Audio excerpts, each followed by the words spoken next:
Quentin Tarantino was a breath of fresh air in the 90s. While mainstream films suffered from bland, predictable storylines, Tarantino set out to reinvigorate American cinema. His self-taught learn-as-you-go story is quite amazing in itself. In this video, we'll reveal how Tarantino went from an unknown video store clerk to a pop culture phenomenon. We'll also chronicle his filmography with inside details of the productions. The only sets I'd ever been on where I worked was I was a PA on the Dolph Lundgren exercise home video. Oh. Yeah, so that was my only working job, where I actually was part of a crew. So sit back and learn about the life and career of Quentin Tarantino.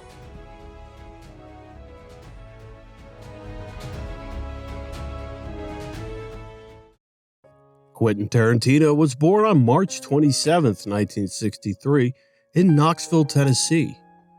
He is the only child of Connie McHugh and actor Tony Tarantino, who left the home before Quentin was born. At the age of 4, Quentin and mother Connie moved to California. Tarantino had a love for film at a very young age, which developed into a bit of an obsession. Quentin dropped out of high school at the age of 15. Some boys are into monsters, some boys are into sports, some boys are into cars. I was always into movies. But I actually remember my parents even saying, oh, Quentin's gonna grow up and be a director someday. Just because they just knew how much I loved movies. I didn't even think I knew what a director was then. He went on to work as an usher at an adult movie theater.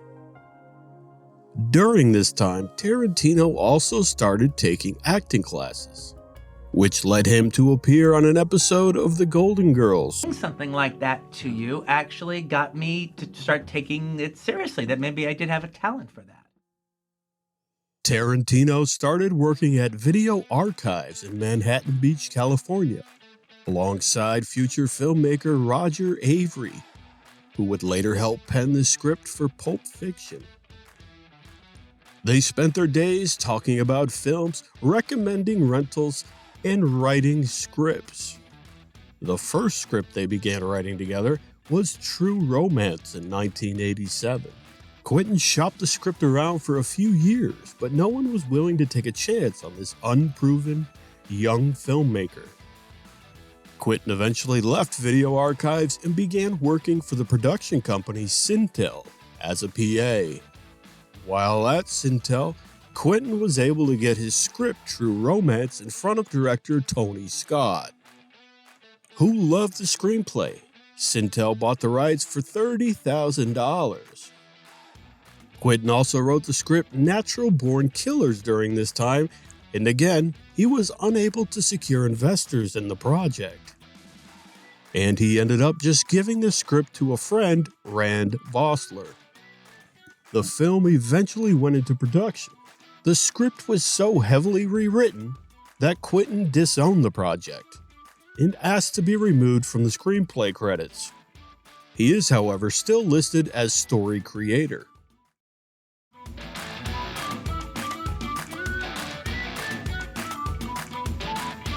Hell-bent on finally shooting his first feature film, Quentin wrote the script for Reservoir Dogs with a low budget in mind.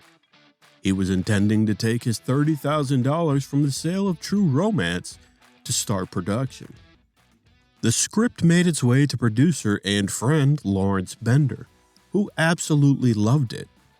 He convinced Quentin to give him 30 days to generate some interest in the film. Well-respected independent film actor Harvey Keitel was on board to star in and executive produce, and things just fell into place from there. Quentin had no experience in feature filmmaking at all, so he had to learn on the job as he went. Audiences were caught off guard by his unique, non-linear story structure. Reservoir Dogs premiered at the Sundance Film Festival in January of 1992. It became the festival's most talked-about film and was subsequently picked up for distribution by Miramax. Quentin went from complete obscurity to the most talked-about filmmaker of 1992 seemingly overnight. The film was released commercially in the US on October 9th, 1992. It was a success commercially, but became hugely popular on video after the release of his next film. Tarantino did, however, receive some criticism. A lot of people claim he plagiarized other popular films of the past.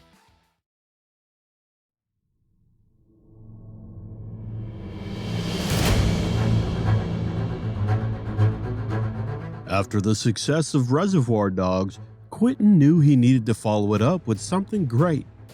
Otherwise, he might disappear from Hollywood as fast as he came. He came up with a unique idea. Quentin started writing the first of a series of short films featuring Vincent Vega and Mia Wallace. It wasn't long before Quentin changed his mind on the concept. Leading up to the first screening, Quentin was still unsure if audiences would like it. He held a director's screening and had mixed reviews. The film premiered in May of 1994 at the Cannes Film Festival. The film was unveiled at a midnight hour screening and caused a sensation.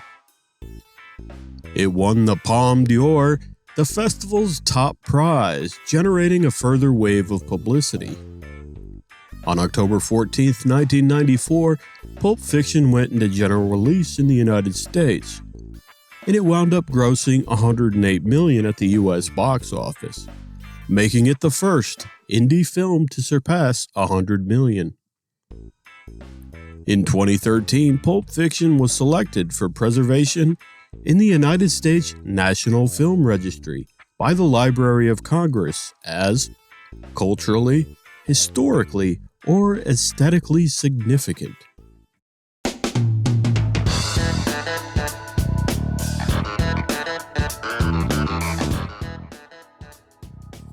After the success of Pulp Fiction, Quentin needed to choose his next project. He wanted to do a more character-based, mature film.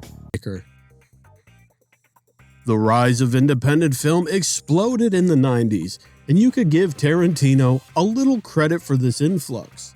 Studios were more open to purchasing and releasing indie films at the time, and Tarantino inspired a whole new crop of self-made indie filmmakers.